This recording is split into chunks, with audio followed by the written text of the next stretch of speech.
Okay, nkwaniriza koko nekoboza ko deganti jebale ko jonna jogeze maso no bango tusake ngala kaongeza ko nako walero edakika ziri ko ngabri fanga mugeze maso no kubanga ate musubscribinze no kusharinga ikwana jaffe abali saidize eri emitala wa mayanja nga mu US abali China abali Russia abali Saudi Arabia abali Dubai abali Qatar mu World Cup nebitundu byonna ebyensense njawulo mara fanga mugeze maso no kubanga ate kwe muri juka tukuweza siza tusinzira mu kibuga kye Kampala mikwana jaffe abali Jinja babuziza kwenya abali Mbale abali Mubende abali Chegegwa abali Kwanzi Cheruhura Bukomansimbi Mitiana Sembabule Kalungu Masindi Popoto n'ebitibire eggwanga byonna ebyenjawulo era zizaako nnyo kubanga mugeze maaso n'okubanga ate musalawo kubanga mulaba n'okubanga mugoberera omukutu guno gwa Next Edition TV kakati amawulire gendese bigogera maaso n'okubanga allegations oba ebigambo byaddegera maaso n'okubanga bitambula ku mukulu amanyirwa nga Edisa Musuuzo oba Eddie Kenzo ku kigambibwa nti posti yaleese obuzibu y'omukulu omu ku babloga ab'amaanyi wano mu ggwanga Uganda yeyita Godfather oluvannyuma lw'okupostinga ekyambalo ekimu Eddie Kenzo kyali agenze maaso n'okubanga ayambala ku festival ye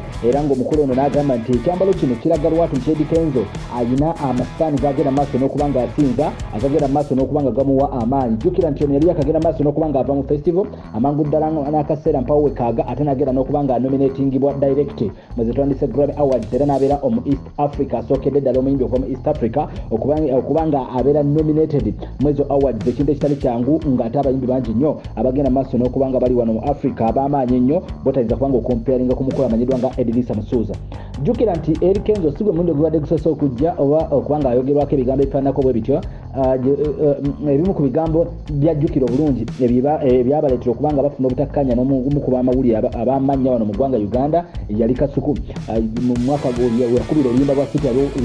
City Alosi yagenda maaso n'okubanga ate oba olyawo omukulu ono ayogerwako oba Eddie Kenzo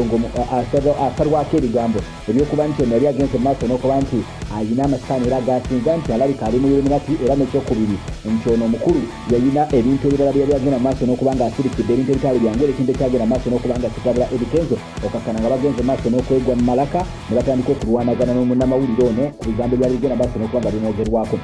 Eddie Kenzo ekintu ky'okubeera Illuminati abantu abamu bagamba nti abayimbi bakka mu nnyanja nti abamu balina amaanyi gye bafuna era abamu bagenda maaso n'okubanga bakkiriza mu nkiriza eno eya Illuminati jjukira nti Illuminati bwe tufunye akadde byagenda maaso n'okubanga ngikitenda atemera otegeere kiki kye bayita Illuminati era muntu ki ateekeddwa okubanga Illuminati era abeera yeeyisaate kati olw'obubonero neneeyisa Eddie Kenzo gyagenda maaso n'okubanga yeeyisaamuko olw'okuba amaanyi g'ayina ebbugumu ly'ayina mu entertainment sector ono mu ggwanga erya Uganda n'emu ku byagenze maaso n'okubanga afuna kiredde abantu bangi okutandika okubanga bamusaako ebigambo nti omukulu ono yandibanga alina ebintu ebirala byagenda maaso n'okubanga asinza mu ngeri emu oba endala oluyimba lwa Semyekozi lwagenda maaso n'okubanga akuba omukulu ono nga kyajja agende maaso n'okubanga yawukana ne maama w'abaana be lwaleeta obuzibu era nalwo mu vidiyo abagenda maaso n'okubanga bagiraba batandika ogitemeramuko ebigambo nga bagamba nti emmotoka gyagenda maaso n'okubanga akozesa mu vidiyo yaliko enamba 666 ne ku kyambalo kinnyininyini kye yali ageze maaso n'okubanga ayambala kwaliko ko ebigambo kwaliko ko signs obubonero bwali bugenda maaso n'okubanga bakakasiza ddala nti ono Illuminati jjukira nti abasajja ba Illuminati bano bakozesa nnyo akabonero aka piramidi kale nno nga ekyambalo Eddie Kenzo yali agenze maaso n'okubanga ayambalira gawuni eyo yaliko ko obubonero bungi nnyo obwa piramidi n'ebirala bingi nnyo abamu bagenda maaso n'okubanga basaawoko n'okukikulembeza ddala nti omukulu ono nedda alina amaanyi ag'enjawulo n'embeera ey'enjawulo Eddie Kenzo bwe yali ku festival ye yayambala ekyambalo ataya ekyali kimyufu kyonna kyonna okuva ku mutwe mpaka wansi ekyalinga kugamba nga boolaba rain jacket wabula nga kyonna kimyufu okuviira ddala wansi nga yeebikidde nga talabibwa kakati abakulu kye bagenda maaso n'okugamba nti kino ekyambalo kyennyininyini ekimu ku ekyo abagoberezi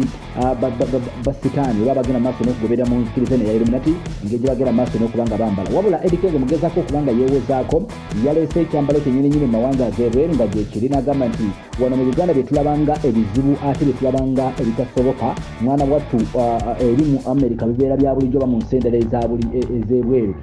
zibeera kugamba enkola eno ebeera ya bulijjo eyokuba nti ate yagenda maaso n'okubanga ayambala nti si yasookedde okubanga agenda maaso n'okubanga ajambala ebigambo bikyagenda maaso n'okubanga bitambulira ddala n'okutandika okumutemako ebigambo nga bagamba talina maanyi gasobola kubanga awangula awards ng'ezo n'okubanga afuna ebintu ebifaananako bwetyo n'oluyimba olumanyiddwa nga Gimme Love ng'alina matibi nti tekisoboka okubanga lwandibadde lugenda maaso n'okubanga lubeera nominated okutwalibwa mu Afrima kyokka nga waliwo ennyimba mpitirivu nnyo oba olyawo ezisinga okubanga ze z'amaanyi ennyo ne ku bayimbi bawana Uganda ne mu Africa ne mu East Africa ne ba Diamond Diamond Platnumz nga bwe bali nti naye tosobola kuba ng'ojja olimba ya Eddie Kenzo era nga lubeera nominated okuleka ng'alina ekyenjawulo ekirala kyagenda mu maaso n'okuba ng'ate akozesa. Bwe yazze ku posti y'omukulu no blogger Godfather okukomentingako era nga bwogera mu maaso n'okuba ng'olaba ku screen awo yaletegeeza n'agamba nti yategeeza Godfather obutakyame bavubuka n'okubagamba ekituufu nti ye amaanyi gagenda maaso n'okuba ng'akozesa si malala ga Katonda era Katonda oyo yamufudde kyali yasula abanaku yakola buli kimu kyonna. Kale nno bye bagenda maaso n'okuba nga omuntu omulala yenna ng'agenda maaso n'okuba nga Alexander Samson yandiba ng'alina amaanyi amalala gakozesa nti kyandira ekituufu kyandira